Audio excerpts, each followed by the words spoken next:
Ada yang bahkan ungkap 18 M margin call. Padahal ya,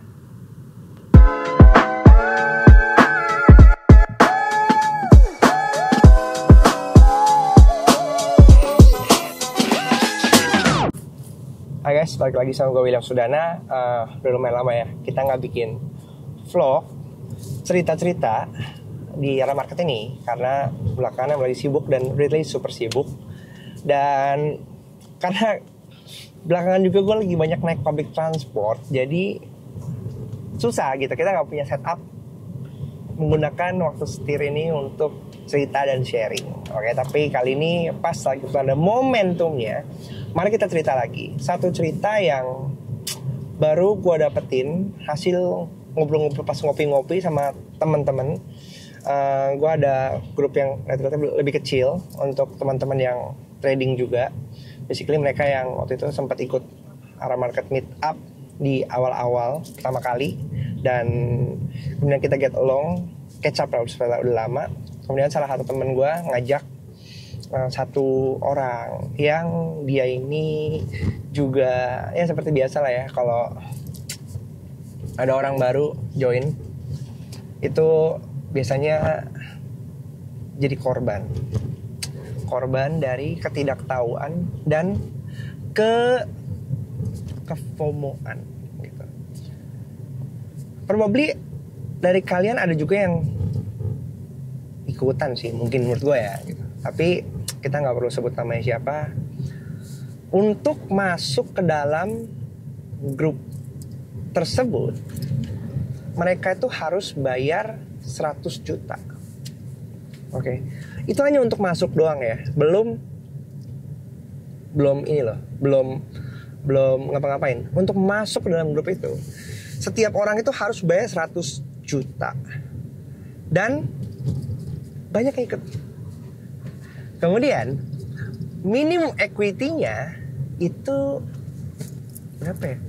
Ada yang 1 miliar, tapi ada juga yang di bawah itu sih. 10.000, dia 10.000 US kali ya, atau berapa? Gue kurang ingat, gue lupa. Dan udah lah ya, nggak penting. Intinya minimum deposit itu besar, dan syarat uang masuknya pun besar. Ceritanya, metodenya katanya simple. Gold di bawah RSI 30 buy, di bawah RSI 30 buy, di bawah RSI 30 buy. Tidak boleh cut loss. Kalau cut loss nanti di kick. Pokoknya kalau turun averaging. Beberapa, kalau kita ngelihat history ke belakang gitu ya, gold itu kan rally kenceng sekali ya gitu. Valid gak?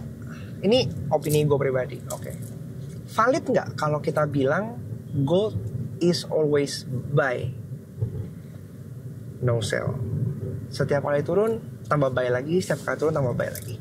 Menurut gue valid, karena sebagai safe haven di mana tren masih bullish ya, kemudian rally-nya kenceng, kenaikan non-stop. Kalau kita buy Kopta pun kita ngelihat yearly udah hit R4. Sekarang di timingnya juga timing target atas semua. Menurut gue sangat valid. Kalau misalnya diminta gold itu always buy, di bawah RSI 30 tambah buy lagi. Tapi yang lucunya adalah kalau posisinya benar kayak kemarin gitu ya, sebelumnya rally kan, panen, semua pada happy pasti. Menurut gua nggak mungkin nggak ada yang happy, karena kalau profit semua pasti happy guys, semua pasti happy. Tapi kalau kita perhatikan 2 minggu atau sebulan belakangan ini, gold lumayan sempat dam ya. Sekali jatuh, drop, satu hari 1000 pip gitu. Dan karena momentum seperti itu, sifatnya kan apa tadi? Turun, tambah lagi 100 layer, turun tambah 100 layer.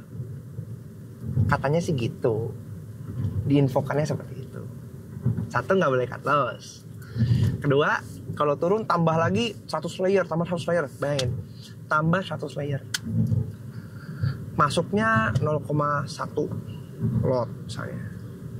atau masuknya 1 lot gitu ya. Wow, dikali 100, 0,1 dikali 100 aja berapa ya? Udah 10 lot ya. Di bawah turun 1000 pip. 10 lot di bawah turun 1000 pip. 10.000. Ya kan? Wow.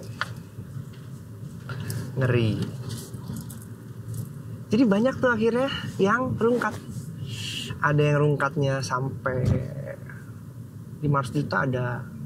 Karena kan modalnya juga gede ya. Modal yang wajib depositnya udah gede guys. Bukan yang $100, enggak. Ada yang panik kan?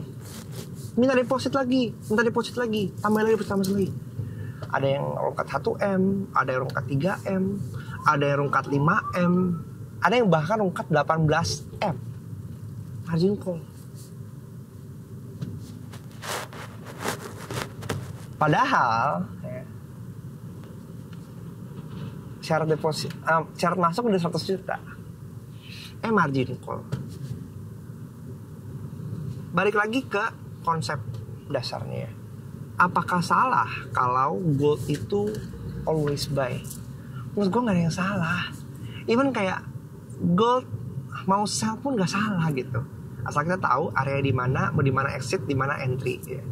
Sama ketika kita buy, apakah salah kalau misalnya area buy kita dijebol? Gak salah. Artinya market mau koreksi. Dan dengan kenaikannya sekarang sebenarnya koreksi turun ke bawah itu kan sebenarnya wajar ya. Mencari keseimbangan, nyari equilibrium baru kayak gitu. Apakah bearish? Belum bearish. Karena masih up juga gitu. Tapi pertanyaannya apakah setiap buy averaging down salah? Gak salah juga gitu. Tapi kan ada catatannya bahwa ketika kita mau averaging down dan kita nggak pakai stop loss dan katanya nggak boleh cut loss, kuncinya berarti satu, money management harus benar gitu. Ketika kita harganya turun, kita mau averaging down, tapi money managementnya berantakan, yang ada akhirnya apa ya, rungkat lah. Even gini lu ya gini, buka $10.000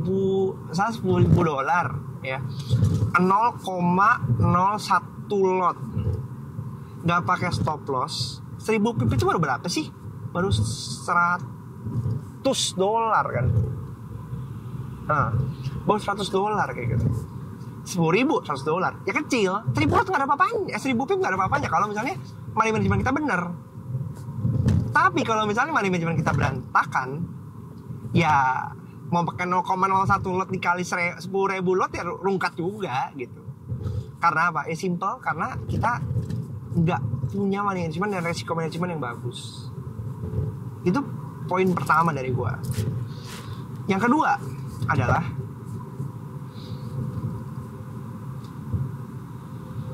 banyak orang yang rela kok masuk ke dalam grup-grup seperti itu, berbayar dengan modal yang besar, dan mereka overconfidence.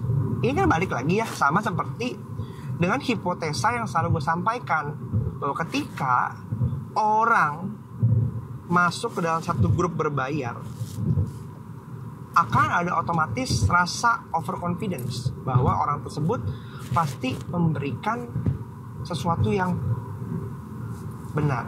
Jadi ada rasa overconfidence, sehingga kita mengabaikan yang namanya money management, risk management, karena kita udah terjebak dalam bias bahwa this guy must be right, dan ini salah, dan terbukti seperti itu. Lalu dibandingkan dengan orang-orang yang bikin grup gratis ya kan, mencoba untuk mengedukasi gitu. Gue rasa ada yang salah dengan pola pikir kita, bahwa orang Indonesia ini lebih suka cari shortcut daripada edukasi, ya kan? Apalagi edukasinya disediakan gratis. Orang-orang kita take it for granted. Mereka lebih suka yang sifatnya berbayar dibandingkan yang gratis. Jadi ini yang akhirnya men-trigger gue ya. Oh ya, bener juga ya. Ngapain juga kita harus memaksa orang untuk belajar, memaksa orang mengedukasi gratis, tapi orang itu nggak ada komitmen ke kita gitu. Buat apa? Yang itu akhirnya kan kayak, satu, kita udah keluar buang-buang waktu, kita udah menyiapkan niat, kita udah mengalokasikan tenaga kita, mau bagi-bagi ilmu, tapi orang-orangnya probably nggak pengen gitu.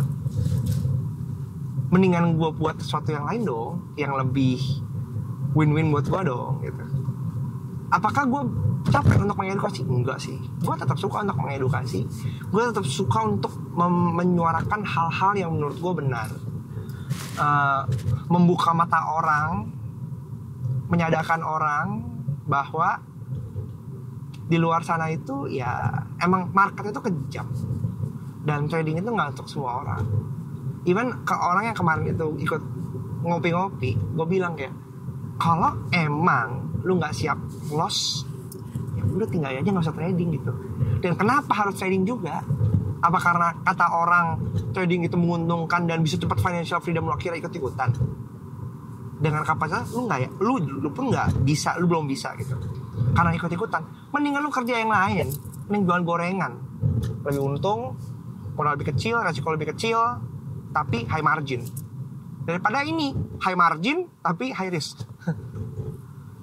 Menurut gua itu yang perlu kita sadari sih. Terus kayak balik lagi, kenapa mesti tradingnya gold gitu? Oh karena kata orang gold itu larinya kenceng, volatile, bisa cuan cepet. Kalau currency mah lama gitu. Balik lagi gitu. Memang kalau cuan cepet kenapa gitu? Kalau cuan cepet berarti lossnya juga cepet.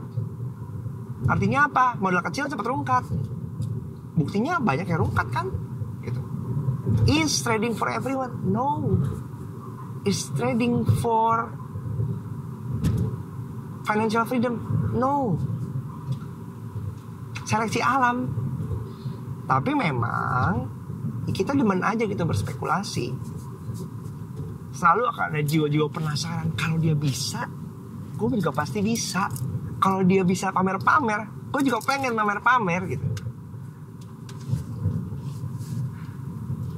Ya gitulah ya. Satu hal yang menurut gue ini fakta lucu gitu. Orang don't mind kok untuk spending, orang don't mind kok untuk keluarin duit untuk sesuatu yang mereka mau kejar. Artinya apa? Ya mending dibuat berbayar aja sebenarnya kan, dibandingkan kita bagi-bagi yang gratis. Karena kalau kita perhatikan, sesuatu yang diberikan gratis itu nggak ada komitmennya, nggak ada attachmentnya, dan nggak ada sense of belongingnya. Orang akan lebih take it for granted gitu. Simple. Ini cerita juga dari teman gue yang juga mau bantu nolongin orang-orang yang kejebak di grup itu gitu. Berparungkat kan, pernyari kan. Bang gimana tuh, ngajarin dong gitu. Dikasih satu video, nih tonton ya gitu. Nonton nggak? Kagak. Cuman taunya nanya-nanya doang. Dia sediain itu materinya, tapi nggak ada tonton juga kayak. Jadi sebenarnya apa masalahnya? Masalahnya adalah memang nggak mau belajar gitu. Kalau orangnya nggak mau belajar, ya udah sih nggak usah dipaksa. Ngapain kita harus capek-capek, teriak-teriak untuk maksain lu? Ayo dong, dia trader mandiri. Man, itu namanya idealisme. Dan itu idealisme gua. Ya, itu idealisme gua. That's my vision, that's my dream. Supaya orang-orang itu bisa bergantung. Tapi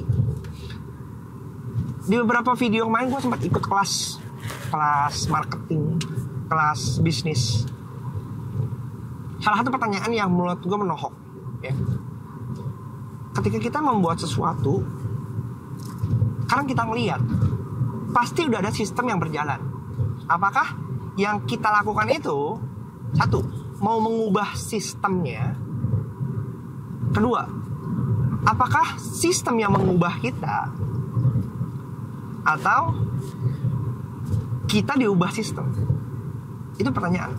Jadi yang gue sadari, yang gue refleksikan adalah, apakah saat ini gue mencoba untuk mengubah sistem yang udah ada, dimana sistem yang udah ada ini gak jauh-jauh dari bagaimana orang-orang suka trading. Suka trading tuh mereka lebih suka belajar sendiri. Kalau belajar sendiri itu maunya yang gratis atau yang berbayar, atau lebih suka cari signal, ikutin grup signal. Dari situ kan kita bisa ngeliat apakah yang gue lakukan itu sesuatu yang make sense untuk dikejar, atau ini cuma buang-buang waktu untuk melakukan apa yang saat ini gue lakukan. Sampai gue merefleksi, kayaknya oke. Nggak perlu, rasanya gue mulai mereduce ekspektasi dan idealisme gue. Kayaknya nggak perlu kita mencoba untuk menyelamatkan semua orang, ya. Kita fokus aja ke orang-orang yang mau diselamatkan, instead of kita memaksa orang untuk seakan-akan yuk selamat yuk cari selamat yuk. Kayaknya nggak perlu kayak gitu sih.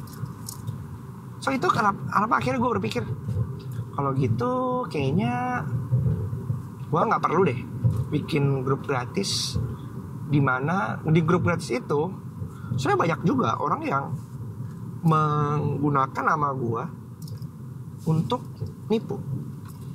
Yang lucunya, orang-orang yang nipu ini tuh bukan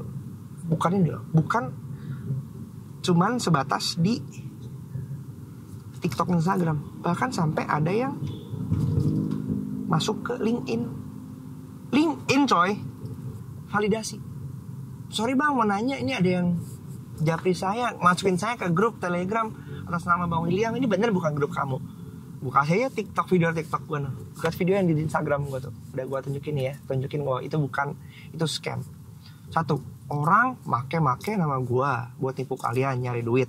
Mereka dapat duit, gue kagak, ya kan?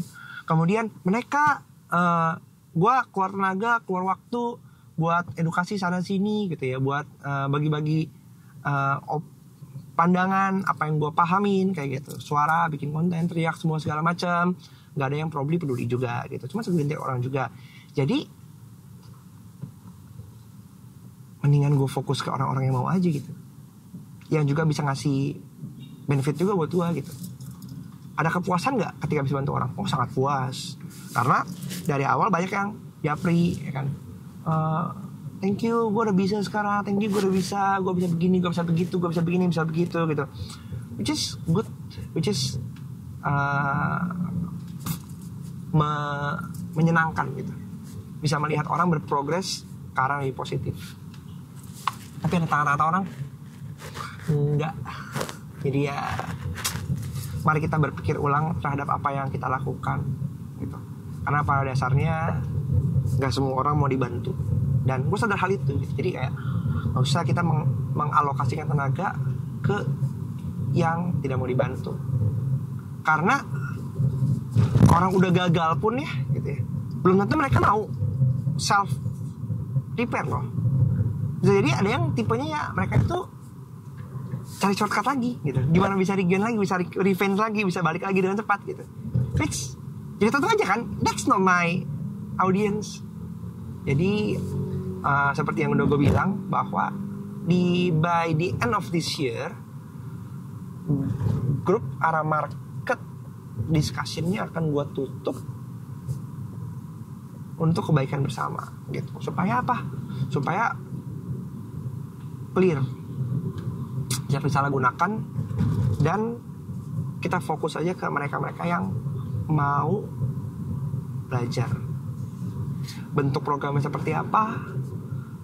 Ya nanti gue akan bikin program baru lagi yang itu lebih bisa ngasih benefit, dan pastinya ada komitmen, karena pada akhirnya ya buat apa sih kita membagikan sesuatu? Ya ilmu juga banyak luar sana secara gratis, tapi probably banyak juga yang nggak menghargai komitmen dan dedikasi orang yang mau memberikan. Makanya wajar ya kalau misalnya konsep model seperti ini tuh harganya pada dijual-jual mahal kayak gitu, karena yang komitmen aja belum tentu disiplin gitu, apalagi yang tidak komitmen, apalagi yang nggak menghargai, bisanya komplain doang, bisanya cuman cuap-cuap doang di luar. Which we have to be fair with everything.